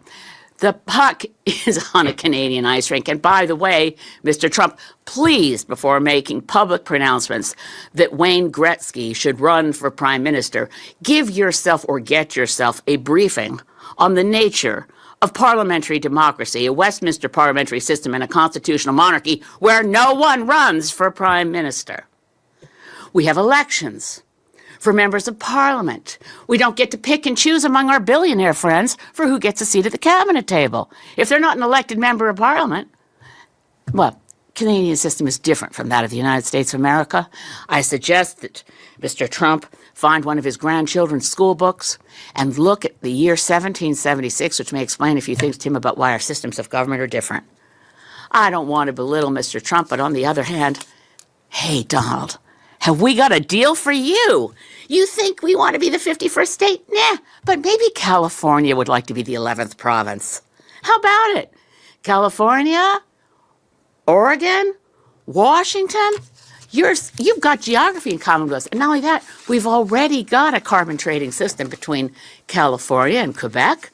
We've got some strong alliances on our west coast from British Columbia. There's been a lot of academic papers on the idea of Cascadia. So California, Governor Newsom, and Washington State, Jay Inslee, and newly elected Governor of Oregon, Tina Kotek. How about it? Want to put a referendum to your citizens? Because this is what you deal. Have we got a deal for you? This is what you get. Free health care. Universal free health care. No more one-year-olds who suddenly fall off the Medicaid list and their parents are in the news because they're trying to do a GoFundMe so they can get their daughter to a doctor. Universal free health care. And guess what? Those gun laws that your Congress is too afraid to pass because of the national gun lobby, we already got our strict gun laws. That's why we have the safest streets around the world. Ooh, I love that clap back, Rebecca. You know, it was perfect. It could not have been said better. I also hope that we have leaders in our country who are willing to step up and to clap back over the next 4 years in this next Trump administration. I mean, everything she said was spot on. I don't think this is the game that Trump wants to play, because if states now have an option between Canada and the United States, I think some of those states might consider whether or not they would rather cast their lots into Canada over the next 4 years. And here's the thing also that I think that has to happen, because, you know, Trump made the comment, and I literally said, I'm not playing his comment. See, the Democrats are going to have to not fall for the banana in the tailpipe. When he sits here and makes these stuff, like right now, okay, if I'm Democrat, I'm not wasting any energy going on. If I am Elizabeth Warren or anybody else, and if I'm on television, I'm not wasting any time discussing the Panama Canal or Greenland or Canada, 51st state. That's all. That's just all Trump bullshit. And what he does is he says crazy, stupid stuff, and then people get all hyped about it, and the media gets hyped.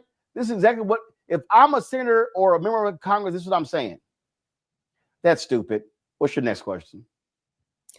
Yeah, you can't give it any oxygen. He's going to say the most sophomoric, crazy things over the next 4 years. And we know each time he's doing that, it's because, like you said, it's like a pump fake. He's going to be doing a bunch of crazy stuff in the background. Like, as much as he said, okay, I'm going to do all these crazy tariffs, instead, what we're seeing is that he's picking and choosing which items and goods that he's going to place tariffs on. And that's the real story. But instead, people are going to be focused on the nonsense. I was talking to some college friends earlier today in our group chat, and one of my friends was like, you know what? Trump's entertaining. He's hilarious. And I'm just like, no, this is how we slide into fascism, because everyone's going to be focusing on the most stupid and outlandish BS that we're going to see coming out the White House. But in reality, there's going to be a lot of no bid contracts. There's going to be a lot of transferring of wealth. There's going to be a lot of other disparities that are happening in this country. That's going to definitely impact Black folks in this country.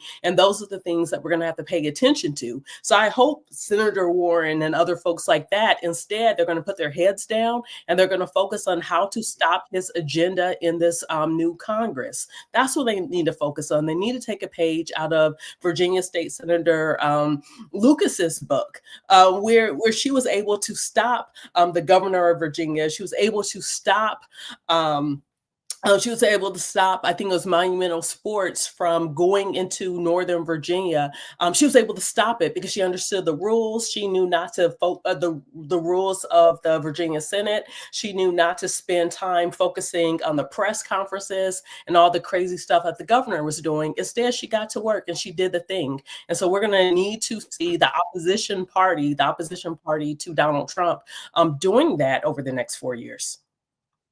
Absolutely. All right.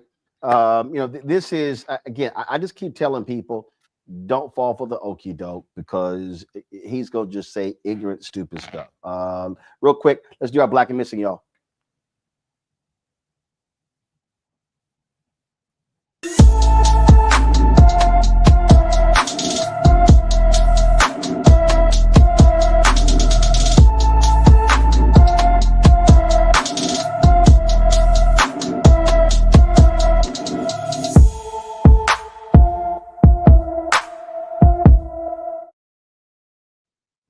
All right, folks. Nakia Walker disappeared from her home in Charlotte on July 20th. The 16-year-old is 5 feet 4 inches tall, weighs 100 pounds, with black hair and brown eyes.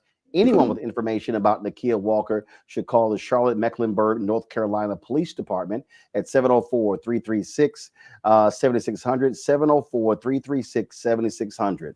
I love this next story. But first of all, before I go to this here, you two people, why y'all playing around? Hit the damn like button. Why I got to ask y'all in 2025 to do that? Y'all been just chirping and making on y'all comments, but we should be easily over 1,000 likes, so stop playing around. I love this story here, Rebecca. Ousted Florida State Attorney Monique Worrell gets sworn back into the office after Mega Governor Ron DeSantis expelled her. Worrell stood on the same Orlando courthouse steps where she blasted DeSantis after he accused her of incompetence and neglect of duty. The voters disagreed and overwhelmingly voted her back in office, defeating DeSantis' his black plant, Andrew Bain, winning back her job as Florida's 9th Judicial Circuit State Attorney. After getting sworn in by Representative LaVon Bracey Davis, Worrell talked about why she did not give up her fight. Today is a pivotal moment, not just for the state attorney's office, but for this entire community that I have the privilege of serving once again. 18 months ago, I stood on these very steps after being unjustly removed from office that you elected me to. I told you then that I didn't intend to give up. And as a result of you standing with me over these last 18 months, today I am honored to return to the seat of the people's state attorney.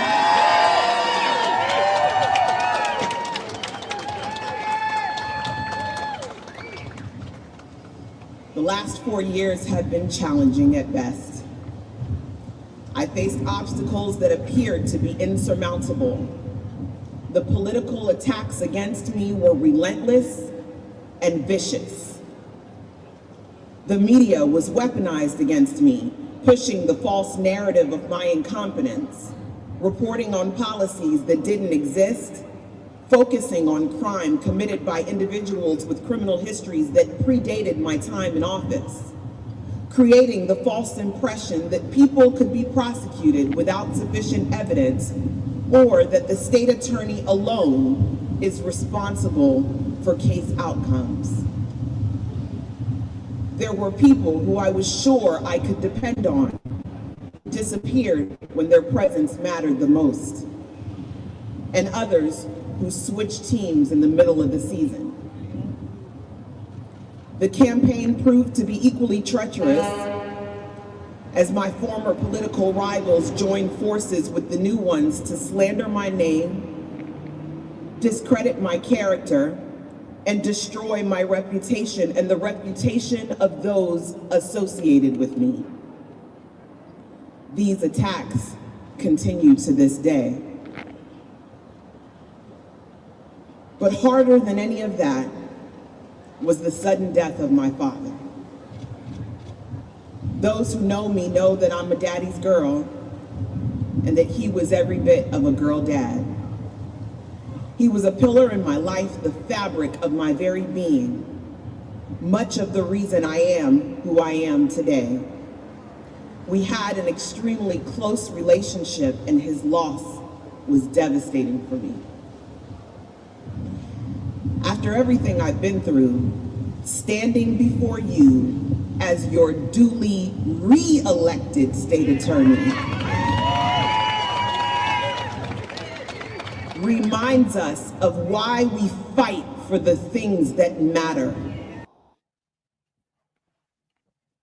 Oh, I just absolutely love it. And Rebecca, she whooped Andrew Bain's ass, getting 58% of the vote. He ran as an independent. All that DeSantis ass kissing didn't do any, didn't help him at all. You know what? You love to see it, and it's poetic justice. I'm glad that she was able to come back victorious. I will say, just from like a human perspective, I hope she gets rest as well, because she's been through so much over the last few years. And while I understand over the next 4 years, many of us and many people like the state attorney who were unfairly targeted by these MAGA extremists and fighting back, I hope they also find time to get rest, because we're going to have a long fight over the next 4 years. And so while I applaud her, I think it's fantastic, I also hope that she gets peace and rest as well. Well, I just love the fact that the voters put her in there. They supported her policies.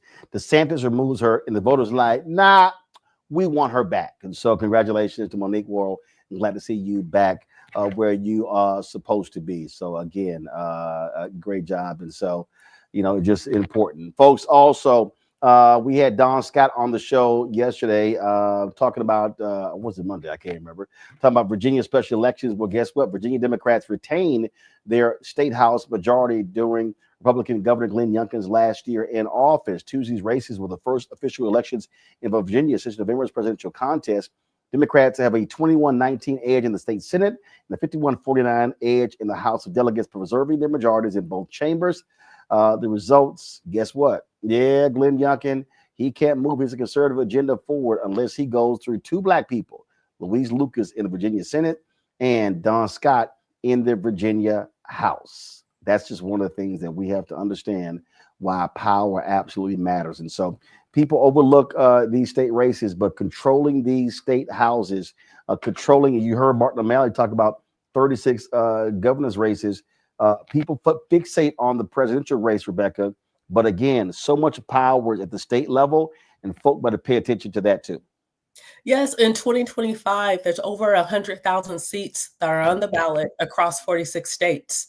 And I don't know if people are paying attention to that. Almost every single state in this country will have elections this year.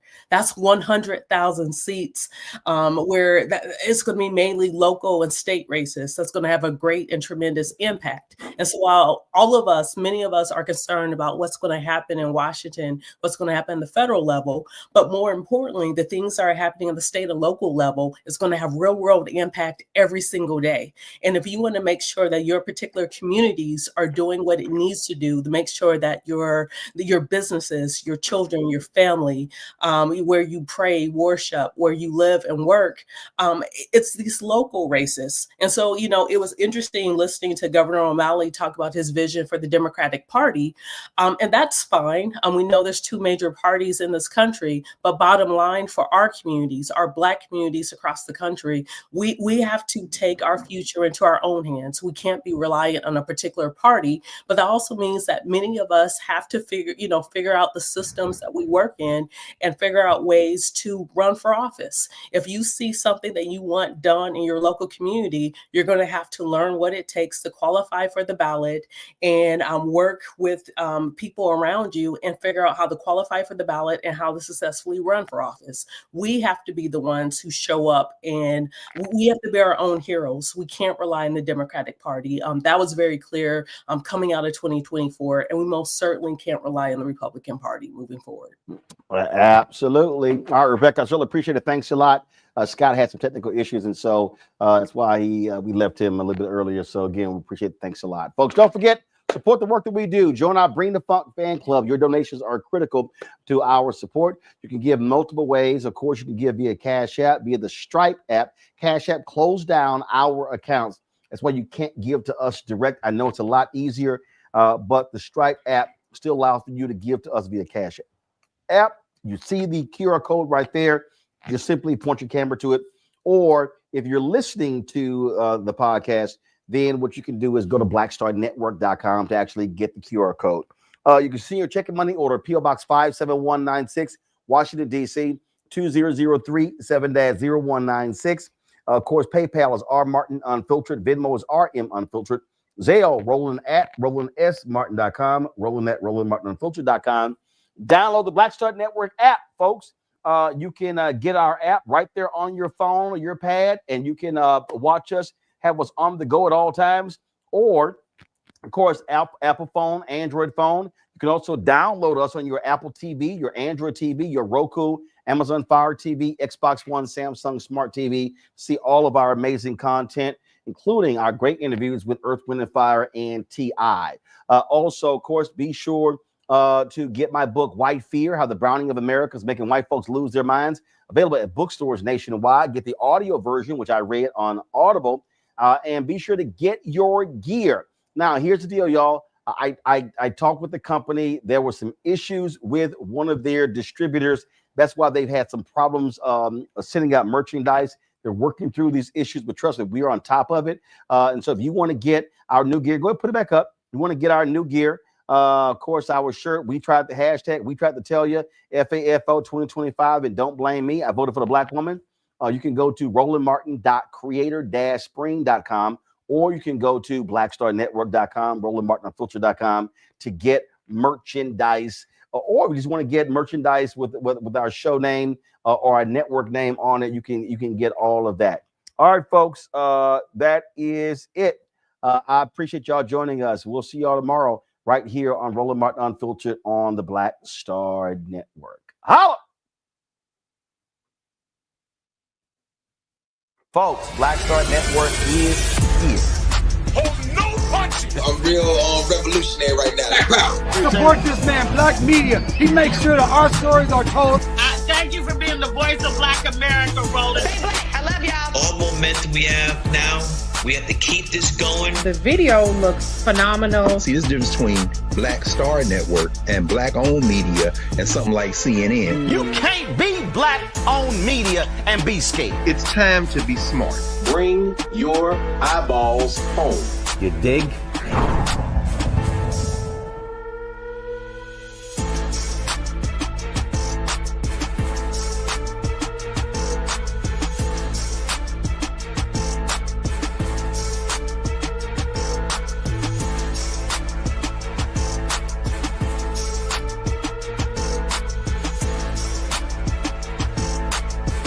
Folks, Black Star Network is here. I'm real revolutionary right now. Support this man, Black Media. He makes sure that our stories are told. Thank you for being the voice of Black America, Roland. Stay black. I love y'all. All momentum we have now, we have to keep this going. The video looks phenomenal. See, there's a difference between Black Star Network and black-owned media and something like CNN. You can't be black-owned media and be scared. It's time to be smart. Bring your eyeballs home. You dig?